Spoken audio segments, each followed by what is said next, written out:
नमस्कार दोस्तों, top news India में आप सभी का स्वागत है। बड़ी खबर यूपी मुरादाबाद से। सपा विधायक नवाब जान खां के आवास पर पहुंचे पूर्व मुख्यमंत्री अखिलेश यादव, बीजेपी पर जमकर साधा निशाना। बुधवार को मुरादाबाद दौरे पर आए अखिलेश यादव ने ठाकुरद्वारा विधायक नवाब जान खां के आवास पर पहुंचकर बेटे मूसा खान और बहू को आशीर्वाद दिया।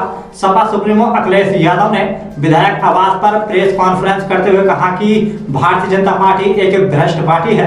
यूपी पुलिस भर्ती परीक्षा में बीजेपी पर अखिलेश यादव ने कहा कि 1 लाख बच्चों को अगर 100 में से 100 नंबर मिल जाए तो क्या सरकार उन्हें नौकरी देगी। भारतीय जनता पार्टी पर निशाना साधते हुए कहा कि उत्तर प्रदेश में बड़े पैमाने पर पेपर लीक हुआ है।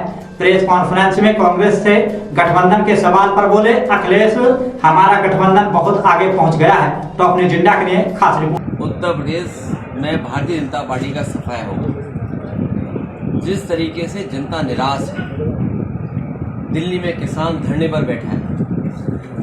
हाल ही में जो भी परीक्षा हुई है सब में कहीं न कहीं पर्चा लीक हुआ है और बड़े पैमाने पर सरकार पे आरोप लगे हैं। सोशल मीडिया देखें और कुछ अखबारों को हम देखें तो किस तरीके से जानकारी और सूचनाएं मिल रही हैं कि जगह जगह पर पेपर लीक हुआ है। सोचिए, किसान धरने पर हो, 60 लाख नौजवान लगभग केवल एक पुलिस भर्ती के लिए आ गया उत्तर प्रदेश में। तो सोचिए उत्तर प्रदेश में क्या हालत है। और निवेश के नाम पर, इन्वेस्टमेंट के नाम पर वही कुछ लोगों को बुला लेना, मीडिया मैनेजमेंट कर देना और जनता में ये संदेश देना कि बहुत बड़ा निवेश उत्तर प्रदेश में आ रहा है। निवेश के कार्यक्रम में जहां प्रधानमंत्री आए, मुख्यमंत्री हों, देश के मंत्री हों और ये भरोसा दिलाएं कि निवेश उत्तर प्रदेश में आ रहा है, तो कम से कम अब आप 7 साल बाद सरकार को बताना चाहिए कि उनके निवेश के आने से इतने नौजवानों को रोजगार और नौकरी मिली है और इतने रुपए का निवेश जमीन पर पहुंच चुका है। लगातार सरकार झूठ बोल रही है और जो चंडीगढ़ में हुआ है, ऐसे बोर्ड की लूट कहीं नहीं देखी होगी, जहां सुप्रीम कोर्ट के भी माननीय सुप्रीम कोर्ट से जो संदेश आया है, जो जिस तरह से बातें हम और आपने देखी और सुनी है। सोचिए, क्या ये चुनाव हो रहा है? क्या भारतीय जनता पार्टी वोट को नहीं लूट रही है? ये भारतीय जनता पार्टी दल नहीं है, एक गैंग टाइप बन करके काम कर रहा है। और समय समय पे हम लोगों ने देखा है कि भारतीय जनता पार्टी दल नहीं है, ग्रोह है और कोई भी काम करा सकते हैं। जब एक अधिकारी से वोटों में हेर फेर हो सकती है, खुलेआम सीसीटीवी पे देखा। मैं बधाई देना चाहता हूं सुप्रीम कोर्ट को, जिसकी वजह से कम जनता के सामने सच्चाई आई है। और बधाई उन लोगों को भी दूंगा जिन लोगों ने आखिरी वक्त तक वो लड़ाई लड़ी। अगर वो निराश हो जाते, चाहे वो आप दल हो, कांग्रेस हो या और दल हो, जिनकी लड़ाई की वजह से कम भारतीय जनता पार्टी का ये जो चेहरा है वो बाहर आ गया कि किस तरीके से दल नहीं, एक गिरोह के रूप में काम कर रहे हैं। अखिलेश जी, माहौल चल रहा है राहुल गांधी जी की यात्रा का, 2 जगह आप शामिल नहीं हो पाए। अंत भला तो सब भला, क्या समझा जाए? क्या माना जाए? आप समझदार हो? सर, गठबंधन होगा, सीट शेयरिंग को लेकर होगा। के विवाद छिड़ा हुआ है। कोई विवाद नहीं है, आपके सामने सब चीजें साफ हो जाएंगी। कांग्रेस इंचार्ज पांडे जी ने कहा है बीएसपी के लिए कि उनके लिए दरवाजा खुला है। कहीं आपने दरवाजा बंद तो नहीं कर दिया? कितनी पुरानी बातें बता रहे हो। मैंने आपसे क्या कहा? कितना अच्छा सवाल पूछा। आपने एक प्रत्याशी घोषित किया है गाजीपुर से, आप सब कुछ निकाल लो। आपकी पार्टी के अंत भला तो सब भला। समाजवादी पार्टी छोड़ने की बात करी है और वो कह रहे हैं कि पीडीए को जो है बर्बाद कर दिया है, पीडीए में कुछ नहीं है। अखिलेश यादव, अच्छा, गठबंधन नहीं होता है तो आगे आपका नाम लेकर के निशाना साध। कोई बात नहीं। हाँ, वही राजनीति में कई ऐसे मौके आते हैं, लेकिन समाजवादी पार्टी की कोशिश रहेगी कि लोगों को जोड़ना, लोगों को साथ लाना।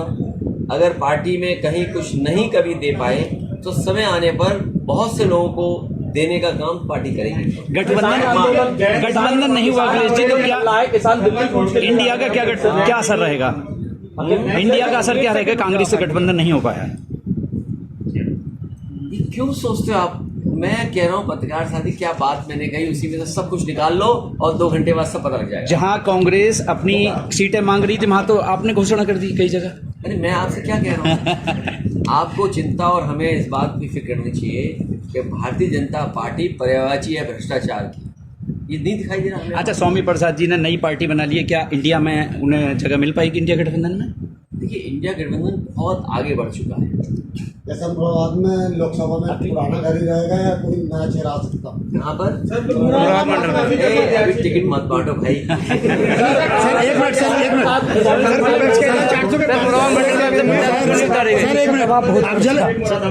अरे तो अभी धीरे धीरे अच्छा, चलने दो। अगले जी धर्मेंद्र की जगह शिवपाल जी को कैसे उतार दिया गया?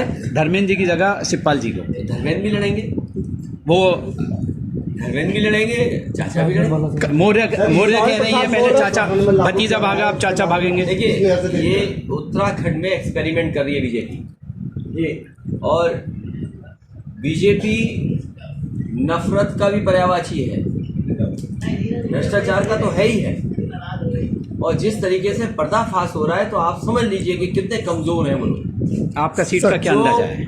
किसान आंदोलन पे हो, नौजवान बेरोजगार घूम रहा हो, नौकरी के लिए जो परीक्षाएं हो रही सब लीक हो रही हो, उनके पास क्या रास्ता है? इसीलिए ध्यान हटाने के लिए सरकार जानबूझ करके इस तरह के कानून या इस तरह के फैसले ले रही है। इसलिए उत्तर प्रदेश के मतदाता और देश के मतदाता सर गाजीपुर से जो टिकट दिया गया है, भारतीय जनता पार्टी का सफाया हो, तभी संविधान बचेगा, तभी लोकतंत्र बचेगा, तभी हमारा बाबा साहब भीमराव अम्बेडकर जी का दिया हुआ संविधान से देश चल पाए। क्या सर गाजीपुर से जो टिकट दिया पूछ कर आए फिर से। बीजेपी को सोचना चाहिए, जब किसान नेता चौधरी चरण सिंह जी को भारत रत्न दिया जा रहा है, स्वामीनाथन जी को भारत रत्न दिया जा रहा है, कम से कम उसके रास्ते पे तो चले बीजेपी। अगर इतने बड़ा फैसला सरकार ने लिया है और खासकर बीजेपी ने लिया है कि उन्हें भारत रत्न से सम्मानित किया है, तो कम से कम उनके रास्ते पे तो चले। स्वामीनाथन जी ने जो फार्मूले बताए हैं कि किस तरीके से आय दोगुनी हो सकती है किसानों की, कम से कम आय दोगुनी तो करें सर। हमारे किसान नेता चौधरी चरण सिंह जी जो सपना देखते रहे कि किसान हमारा खुशहाल हो, कम से कम भारत रत्न मिला है उन्हें, तो इस रास्ते पे तो चल के दिखाए बीजेपी। सर ये जो मुख्तार अंसारी जी के भाई को गाजीपुर से टिकट दिया गया है, क्यों सर? वो कह रहे हैं कि सर एक मिनट, मुख्तार अंसारी के भाई को हमारे साथ थे, अंसारी को जो भाई को टिकट दिया गाजीपुर से, मुख्तार अंसारी के जो भाई हैं गाजीपुर से अफजाल अंसारी को, तो वो तो शायद गैंगस्टर के आरोपी हैं और जेल में है। बीजेपी में सब वो जेल में है सर, क्या संदेश जाएगा भाई ये बताइए? नहीं, बीजेपी में आप, हाँ बहुत अच्छा सवाल पूछा इन्होंने। हालांकि मैं अभी मोबाइल पे मेरे पे वीडियो नहीं है, लेकिन मैं चाहूंगा आपको शेयर करा दूंगा। जी जी। अभी प्रधानमंत्री जिनके कार्यक्रम में आए थे, याद है बगल में वहां पर जिन स्वामी जी के कार्यक्रम में आए थे, उन्होंने ये कहा कि उत्तर प्रदेश के सबसे बड़े माफिया मुख्यमंत्री जी हैं। ये पता है आपको? उन्होंने एक स्टेटमेंट में कहा कि योगी जी उत्तर प्रदेश में ये है। सर आपको पता नहीं पता? सर क्या बात कर रहे हो आप लोग? अगले जी रात प्रमोद कृष्णम ने कहा विपक्ष की दुकान में कोई सामान नहीं बचाया। किसमें? प्रमोद कृष्णम ने कहा विपक्ष की दुकान में कोई सामान नहीं बचाया। वो अपना खुद सब कुछ बेच आए हैं। सर विपक्ष कहता है, बीजेपी कहती है 400 के पार है, तो आप क्या कहेंगे इसको? उसी रास्ते पे ठीक है वो।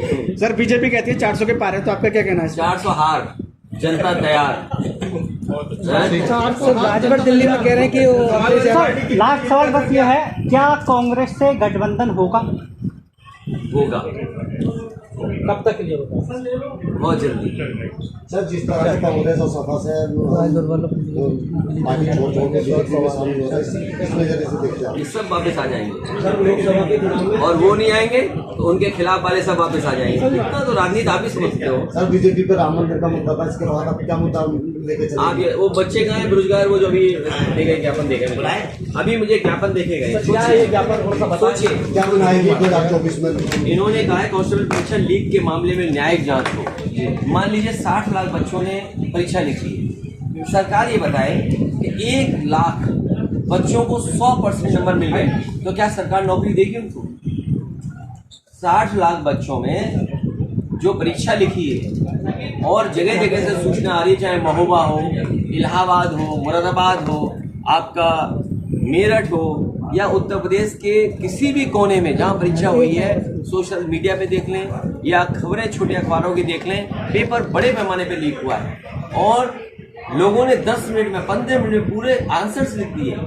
अगर 60 लाख 1 लाख बच्चे 100 में से 100 नंबर मिल गए उन्हें, सबसे ज्यादा 100% नंबर मिल गए उनको, तो क्या सरकार उनको नौकरी देगी? लेकिन अखिलेश जी, और मान लीजिए 10 लाख को 10 लाख 100% हो गए तो क्या सरकार नौकरी देगी? सरकार को सोचना चाहिए कि 60 लाख मतलब हर परिवार के 5 सदस्य और 50 लाख का हिसाब लगा तो 2.5 करोड़ लोग हैं कि नहीं है जो इस सरकार को फाड़ फेंक देंगे। सॉल्वर पकड़े गए वो बिहार के बताए जा रहे हैं। अरे भाई, सॉल्व करने वाला कहीं का हो सकता है, दिल्ली का हो सकता है, गुजरात का हो सकता है, बिहार का हो सकता है, महाराष्ट्र का। तो आपकी तैयारी क्या थी? यही तो सवाल है कि मान लीजिए 50 लाख बच्चों में 1 लाख बच्चों ने 100% नंबर पा लिए, तब सरकार क्या उनको नौकरी देगी? सर सपा कितनी सीटें मांगते हैं अपनी लोकसभा में? जितनी कर सकती है, ज्यादा से ज्यादा।